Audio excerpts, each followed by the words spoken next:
We mostly wrap up the fall season, and winter sports are upon us. Don't look disappointed, as we will celebrate Cardinal sports. So hustle to that comfortable spot and help Red get into the highlights. Sports Night is next.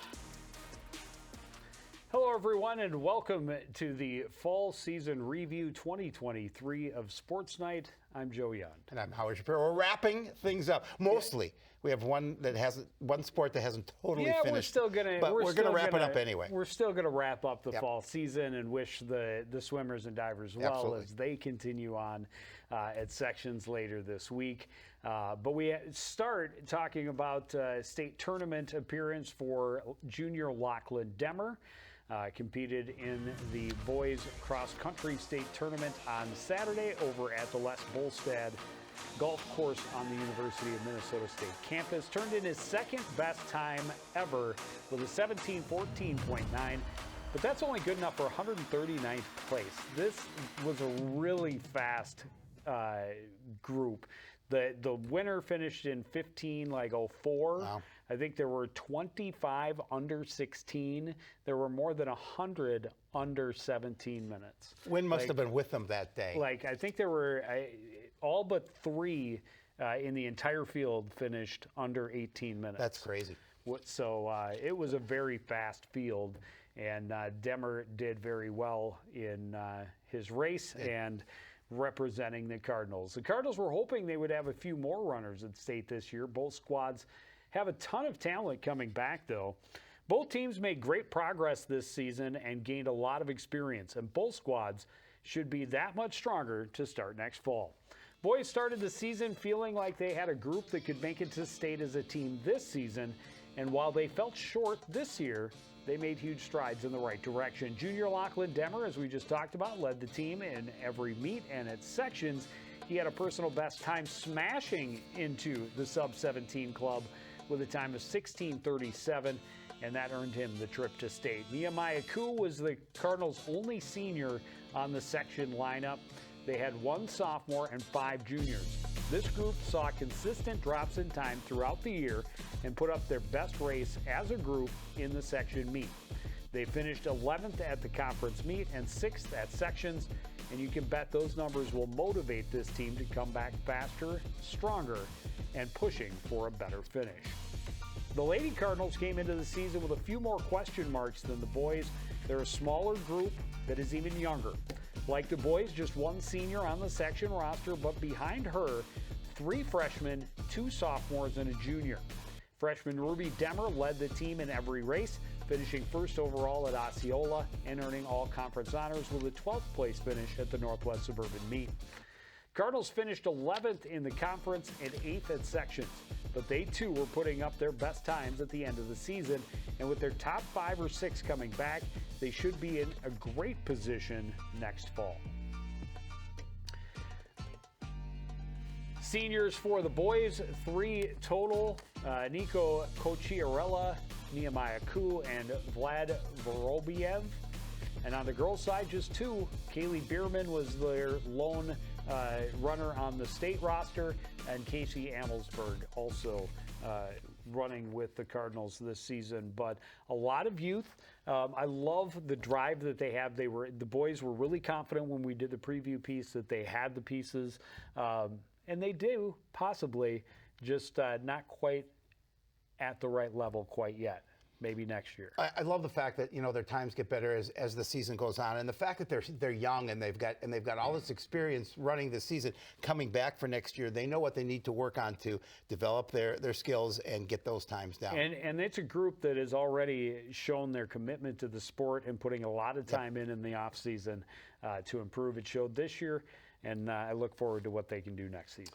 Well, as we talked about, the swimming and diving team isn't quite done. Their section meet starts Thursday. And it's been quite a season for this young squad and their first-year head coach. The Cardinals, only about 20 girls on the team this year. That's half the size of the teams they face. But they made improvements throughout the year and hopefully set a foundation for the future. The program has struggled with numbers for the past several seasons, and Coach Ashley Radis was well aware of the challenge ahead of her when she stepped in. Radis had been an assistant with the program before taking over, so she also knew despite the low numbers, she had some quality pieces to start with. Captains Lily Brummett and Ella No provided excellent leadership, but they're the only seniors on the squad. Junior Gabrielle Lewis and sophomore Lillian Defoe have been their strongest performers most nights, and both have a chance to make some noise at this week's section meet. The rest of the team's makeup is very young. You have 2 seniors, and Lewis is the only junior. The majority of freshmen and sophomores, and a handful of middle schoolers in there as well. Radis calls it the most hardworking, dedicated, kind team she has been a part of in the 8 seasons with the program. Every girl got faster and more experienced this year.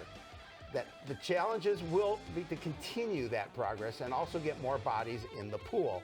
Adding some more athletes to what they have coming back could really help build this team back to where they want to be. Yeah, it's and there you see it, Lily Brummett and Ella No. You'd love to see more, but I have said for years the swim teams and really cross country as well, some of the most inclusive groups you come across when you go out and you're speaking with them. They just love to have more and more people out there, and they enjoy their time in the pool. So if you're looking for something to do, you're a girl who will be between 7th and 12th grade next fall. You're looking for something to do after school. See if you can hit up one of the swimmers and maybe jump in and join the team next year. Love to see the numbers go up. Well, the tennis team is another young squad, hoping the experience they gained this year will help them next fall. Cardinals will lose some major contributors, but what they will return is pretty exciting. They competed well this season, and with the added year of experience, should be able to move up in 2024. Cardinals took their lumps this season, especially early on. They lost their first 7 matches, but to be fair, that did include a couple of the top-ranked teams in the state. Cardinals got on a bit of a roll in late August, scoring a win over St. Paul Johnson in a triangular, then winning 2 of 3 at a quad 2 days later. The following week, the Cardinals had back-to-back wins over Totino and Andover. They added a 3rd conference win over Anoka in mid-September. There were 10 seniors in the program, but only 3 or 4 that played significant varsity time. So the majority of this year's lineup will be back, including junior Gabby Newton, who has played top singles since her freshman year. The bulk of the varsity lineup this year was juniors and sophomores, but freshman Caitlin Easton and 8th grader Avery Anderson were able to be contributors and show the future of this program. It's always going to be an uphill climb when you consider the strength of both the conference and section that the Cardinals compete in. Still, the girls feel they took another step up and will be ready to keep pushing for the peak next fall. Yeah, and again, another program with a lot of youth in it, and you know, we've obviously followed them, and as you talk about the seniors, Coach Stork did a pretty good job of kind of combining that lineup. Well, Coach Stork is an absolute gem for Coon Rapids athletics, and in particular tennis, obviously, for just continuing, and he supports as many kids as want to come out, they're going to find a place for you to play. You can see the seniors, there's 10 of them, but only a couple of names that have been on Sportsnight before tonight, because even as seniors, some programs, and it's understandable, some programs seniors don't play but beneath the varsity level, but obviously when you have lower numbers, you tend to throw that old tradition out the window. And even when he has huge numbers, Coach Stork, I remember a few years ago, added a 4th team to the boys because they had like 40 kids out. So I'd love to see that, but love to see what they have coming back, and should be interesting, as always, to see them again next year. Yeah, I mean, he's been doing it for a long time, and I always like to see how he tinkers at the end of the season with kind of mixing and matching singles and doubles together to try to find that right combination. Well, it was a foundation setting. That's my turn. Oh, you're right. Yeah, sorry. Right, I mean, you just want me to go? I can just, if you want to just do the whole show. It was a foundation-setting season for the Cardinals volleyball team. Under first-year head coach Talana Rositas. She said, and I just screwed up my turn. She said at the beginning of the season it would be a process, and while they would have loved a few more wins, it was definitely a step in the right direction. The Cardinals volleyball program has seen more than its fair share of coaching changes over the years, but they're hoping they've landed a winner. This is the first head coach job for Talana Rositas, and she brought in a positive attitude, a focus on fundamentals, and a desire to help all her athletes achieve their best on and off the court. The team offered a decent amount of skill and experience, the seniors playing for their third head coach since starting high school. The Cardinals were able to score a win over St. Francis in the season opener, but only managed one more win in their next 13 contests. That didn't get them down, though. It was part of the process. They continued to be competitive, to compete every night, keeping their set scores as close as they could, finding positive points in every match. By the end of the regular season, the Cardinals had a 6-20 record. And that not be sound great but for the Cardinals, it was their best record since 2019. They lost to Anoka in the section quarterfinals. They kept all 3 sets closer than the first time they had faced the Tornadoes. The Cardinals will have some big holes to fill, but those seniors leave the program in a better position than they found it. Now it's up to the returning players and their new coach to keep moving forward. And there are your seniors: Nibel Jacks, Sonia Nesseth, Vivian Peplo, Jersey Robb, Tatum Shevchuk, all major pieces on the court each and every night. So yes, that's a lot of bodies to fill. But what a roller coaster for them to have go through 3 different head coaches over the 4 seasons. Yeah, and I just like the energy she brought to the program, and and this coaching staff has a lot of energy within it. And I thought that the girls really bought into that, even though they only had the 6 wins on the season. You didn't see them hang their heads. They played tough. They had fun every night, and that's what you build on for the following season. I completely agree. Well, the boys soccer team was able to improve on last year's record despite continued struggles on offense. But the Cardinals will lose a large and talented group of seniors, so their rebuild continues at a slow pace with even more challenges just ahead. Cardinals got off to what seemed like a great start offensively. After scoring just 8 goals all of last year, the fact that they scored in each of their first 5 games was a huge positive. They went 1-3-1 in that stretch, despite only having 1 goal in each contest. And that was the story of the season. Their strong defense and stellar goaltending kept them in almost every game this season. Senior keeper Luke Rising was top 10 in the state in saves, posted 3 shutouts along the way. Unfortunately, Cardinals' offense dried up midway through the season. Their only multi-goal game was a 2-1 win over Andover, and they finished the schedule with 6 straight shutout losses. They managed a 3-10-2 record, but once again scored just 8 goals all year. As I mentioned earlier, a large graduating class, 8 total, 28, including several impact players. They'll have some big holes to fill, but they do have a strong junior class and a handful of underclassmen who proved themselves at the varsity level. And hopefully they're ready to take the reins. No, the huge graduating class is coming up in a few moments. Yes, absolutely. With football, but that is to be expected. But there you see it: Derby Bone, Edwin Boyce, Fidel Diquimani, Jerry Freeman, Nathan Hevern, Andrew Hyatt, Ben Kish, and Luke Rising. And a number of those have been big pieces for the last several seasons. Talked about Luke Rising. He's outstanding this year. He's going to be tough to replace in goal. He's been their starting keeper for 3 really years. Ben Kish, another guy that's been in the starting lineup and one of their top defenders since his sophomore year.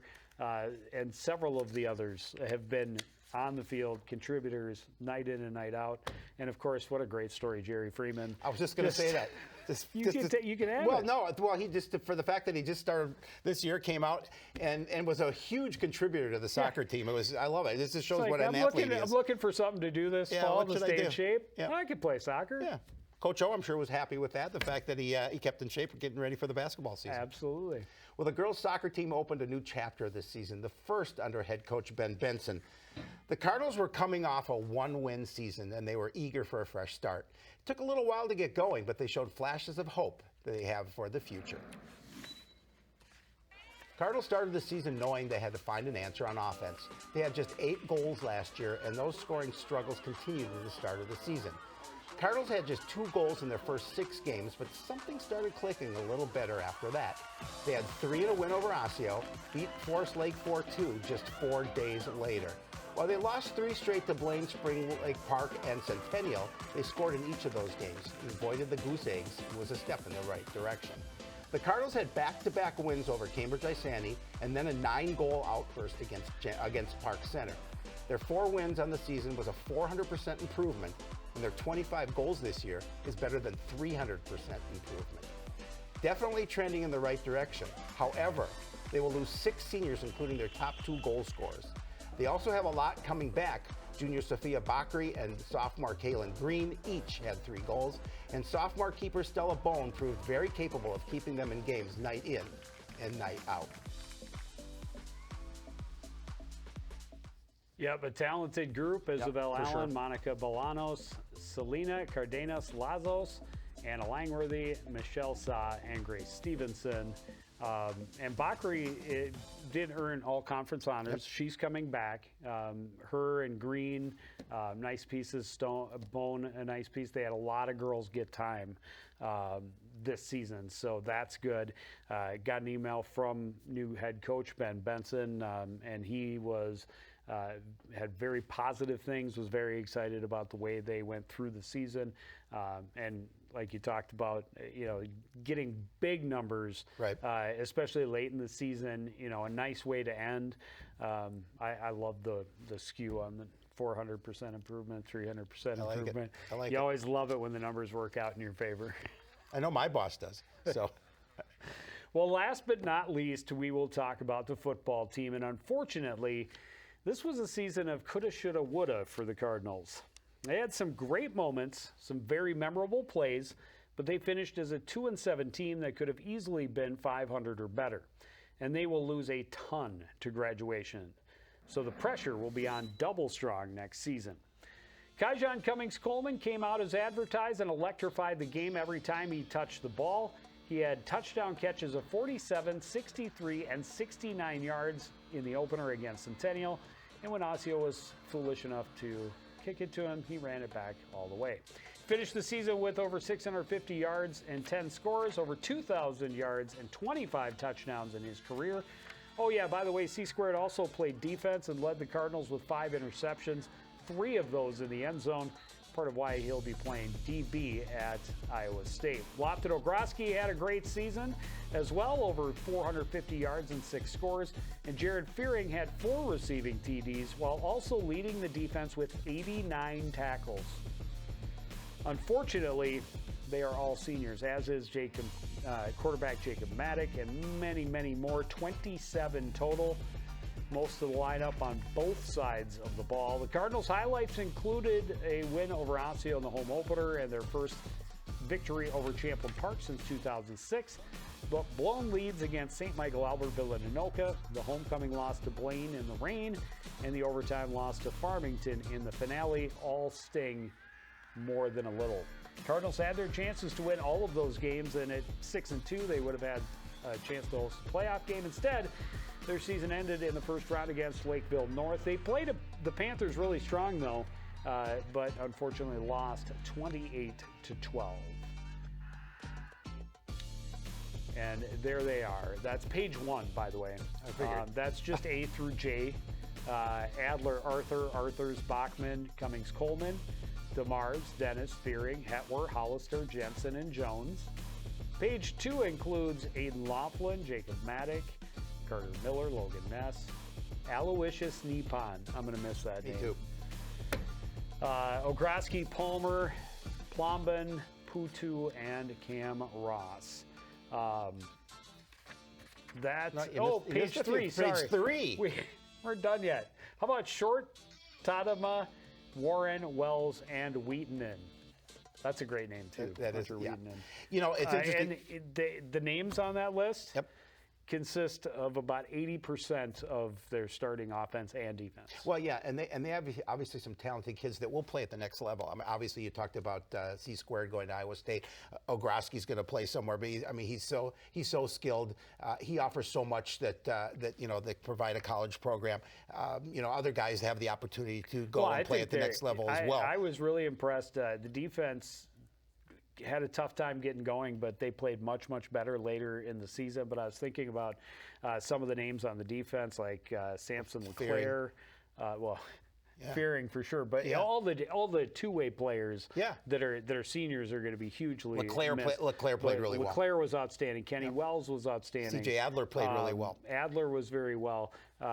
Did very well. Palmer had at least one fumble recovery and was around the ball a lot. And they're going to lose so much. Danny Scheller did show some flashes of what he could possibly bring. He could be the kind of running back you could build an offense around, but you're looking at Jeremy Oddie, did some nice things as the quarterback. We'll see if they are. I mean, at this point, you would have to look at them as the ones to carry the torch forward, and they're gonna need a lot of help from supporting casts that didn't maybe get a chance to show what they could do this season. I think some of those younger teams too. There's some really good contributors. I believe that sophomore team, I think, has played pretty well. And I mean, somebody can correct me if I'm wrong. Obviously not right now because you're not going to be able to, but correct me if I'm wrong. But I think so, I think the bat phone. I think some of those younger squads are going to contribute mightily to this varsity team. And we'll find out. Need them. We talked about it at the beginning of the season, what a challenge it would be for this team going into a full 6A schedule for the first time in 6 seasons. And they were going in with that really strong senior class. Now they'll have to do it without. And really, this year again, they finished 2-7, but easily could have been 4-4 or even 6-2 during the regular season. Correct. Crazy to think that we are through a fall season already. We definitely wish the swimmers and divers all the best at this week's section meet. Hope some of them are able to qualify for next week's state meet at the University of Minnesota. We'll update you all on that when we get rolling with the winter season of Sportsnight.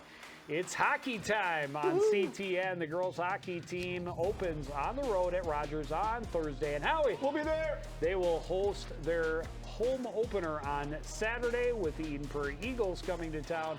And then we're on the road again next Tuesday to take on the Buffalo Bison. But that's going to do it for this edition of Sports Night. I want to thank everybody out there for joining us and continuing to support everything we do here at CTN. To the entire crew, including Howie Shapiro, I'm Joe Young, saying good night.